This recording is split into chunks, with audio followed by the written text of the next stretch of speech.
Olá, eu sou Maria Dirce Ribeiro Gontijo, meu apelido é Didi, eu sou professora de História da Rede Pública de Minas Gerais. Hoje nós vamos estar vendo aqui nessa aula de hoje a Primeira República no Brasil.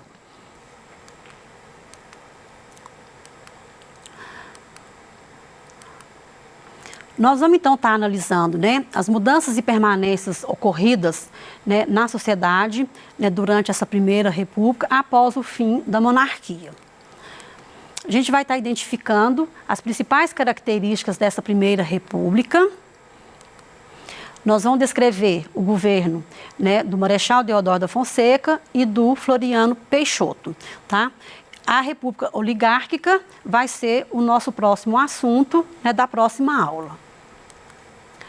Bom, o que é que vem a ser república? Você já pensou para parar e pensar sobre isso? Você já parou para pensar sobre isso?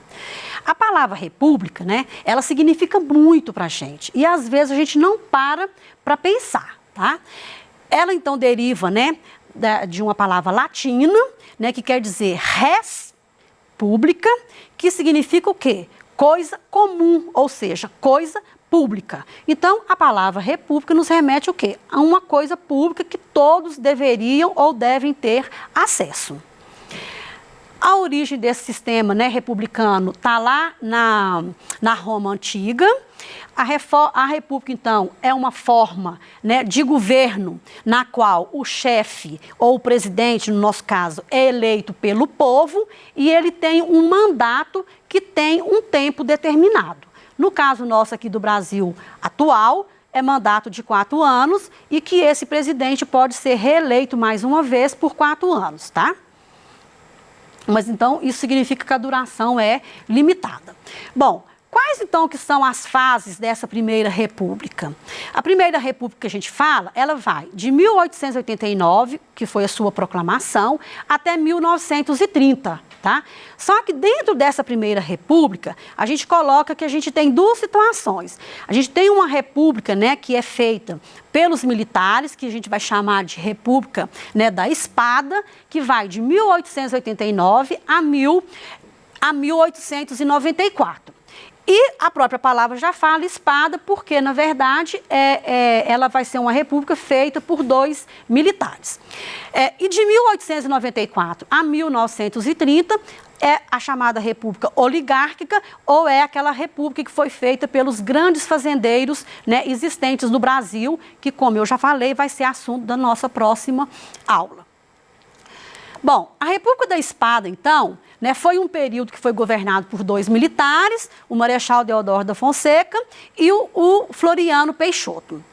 Bom, existia uma disputa para ver qual que seria o melhor modelo para a gente implantar aqui no Brasil, ou seja, o modelo republicano, qual que seria que a gente deveria seguir para manter aqui.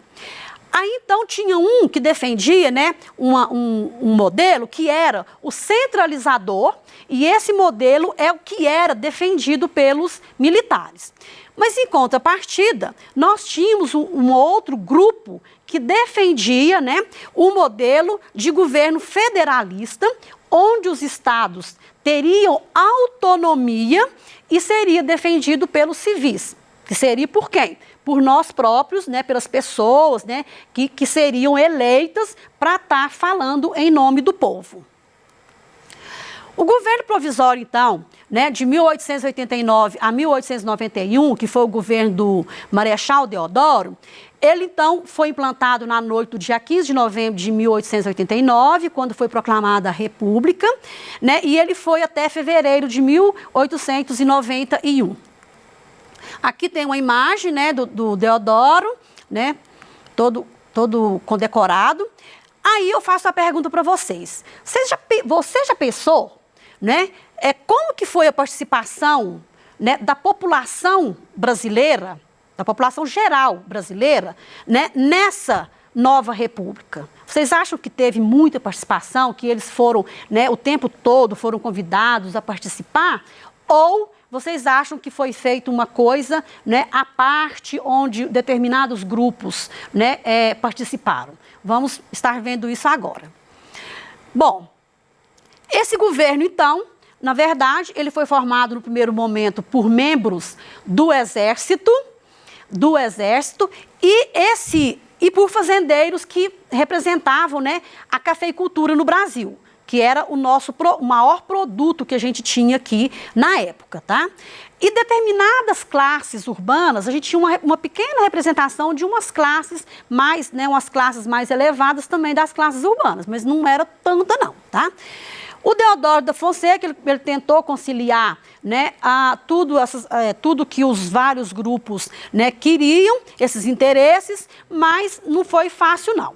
Ele teve que, no primeiro momento, né, banir a família real do Brasil, aí essa família real lá do Dom Pedro, eles voltaram, né, para a Europa e foram exilados lá.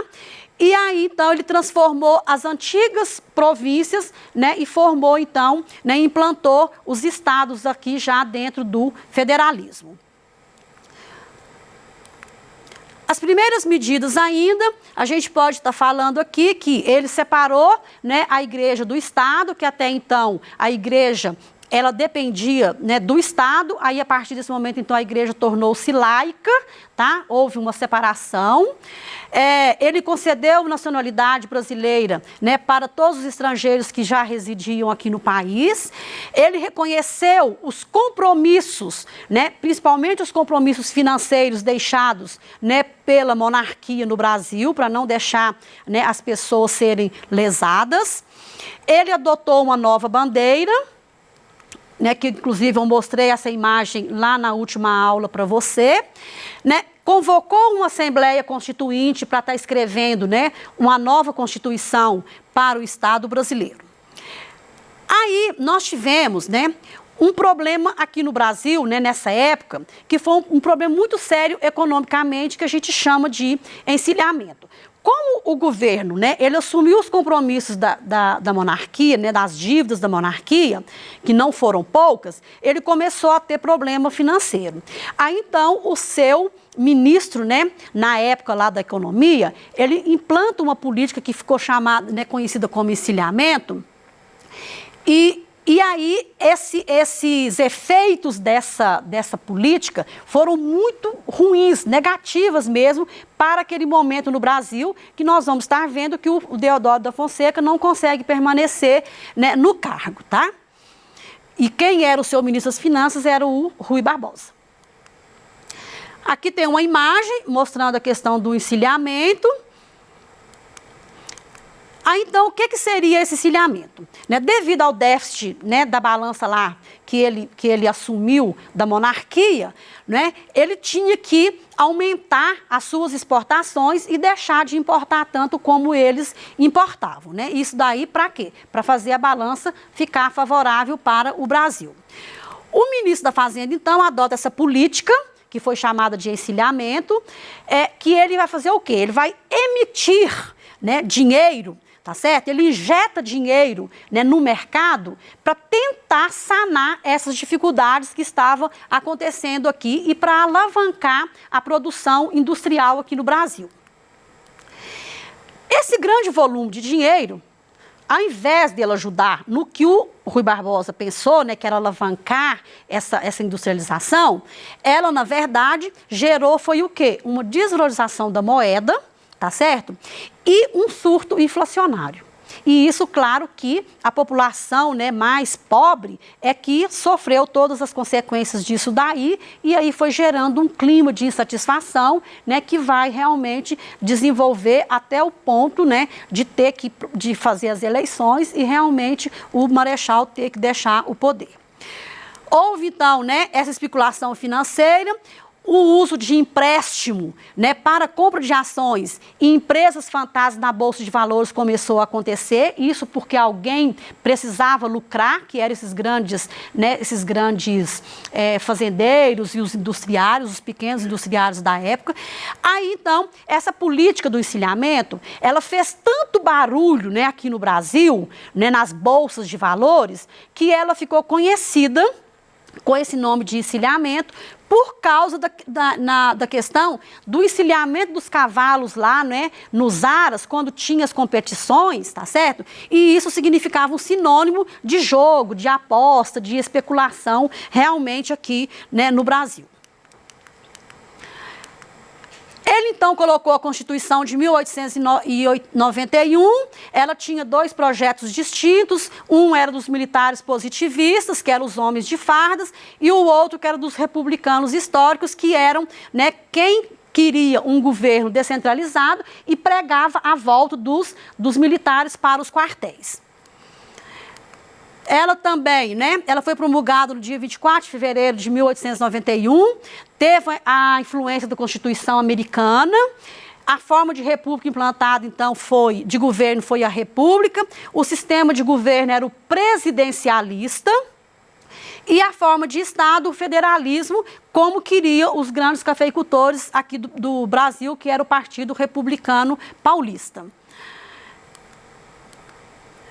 Teve a divisão dos poderes, como é hoje, né? No executivo, no legislativo e no judiciário. O executivo seria o papel do presidente, o legislativo, a nossa Câmara de Deputados e de Senadores, e o judiciário, né? Os juízes, no caso nosso, é o Supremo Tribunal Federal.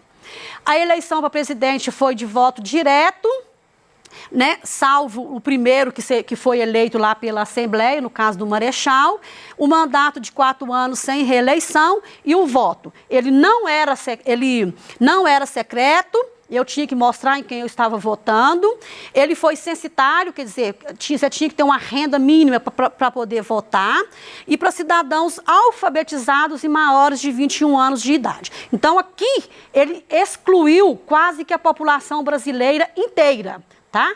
Por quê? Ele excluía quem era analfabeto, na época lá nós tínhamos um analfabetismo altíssimo no Brasil. Ele excluía mendigo, ele excluía soldados, ele excluía os religiosos e também excluía, né, claro que as mulheres, tá? O voto feminino, né, ele só veio, né, a ser certo em 1930, né? Que nós conquistamos, nós mulheres conquistamos esse direito ao voto em 1930, já no governo do Getúlio, e a gente vai votar pela primeira vez em 1932, tá? O caráter patriarcal, então, não deixava que as mulheres votassem, né, por essa primeira Constituição. O governo do Deodoro, então, teve as eleições, né, entre o Marechal Deodoro e contra o Prudente de Moraes. Só que nessa época, gente, era diferente a forma de eleição. A vice-presidência e a presidência eram eleições desvinculadas. Eu votava, por exemplo, na chapa, eu podia votar no presidente e no vice-presidente, tá? Aí o que aconteceu aqui na época? O vice-presidente da chapa contrária venceu as eleições. Aí o Deodoro, então, teve que ficar com uma pessoa que era contrário às ideias dele. O início do governo de Deodoro foi marcado por uma enorme, né, oposição no Congresso. Ele, então, tentou afastar todos os presidentes do Estado que foram opositores ao seu governo, né, e tentou, né, aí ele foi acusado, então, de estar querendo montar um terceiro poder, que seria o quarto poder, que seria o poder moderador, que o Dom Pedro II tinha, né, aí que estava voltando às bases lá da monarquia. O Congresso, então, para evitar esse poder moderador, ele então coloca uma lei que foi chamada Lei de Responsabilidade, que foi aprovada, né, foi aprovada mesmo após um veto presidencial, mas essa lei, por ela, né, os direitos ali de presidente estavam reduzidos. Eles reduziam determinadas, né, situações que o presidente não poderia estar fazendo, né, não poderia ter o poder de estar resolvendo. O Deodoro, então, ele dissolve o Congresso, né, e fala, eu não posso por mais tempo suportar esse Congresso, né? Mas quem não está suportando ele, na verdade, é o restante das pessoas. Aí acontece a revolta da Armada, né, que foi uma oposição civil liderada lá pelos paulistas, que era o grande Estado brasileiro, e com o apoio do vice-presidente, né, que estava com ele, tá? Diante dessa possibilidade de uma guerra civil, então, o Deodoro vai renunciar. Aí entra, então, o governo, né, do Floriano Peixoto, que era o seu vice. Tá? Ele busca controlar a especulação e a inflação. Aí acontece diversas disputas, né, no sul do Brasil, tá? Essa disputa, então, foi pelo PRR, né, que tinha ideal positivista, né, e forte centralização, e teve o Partido Federalista, que era mais liberal e descentralizador.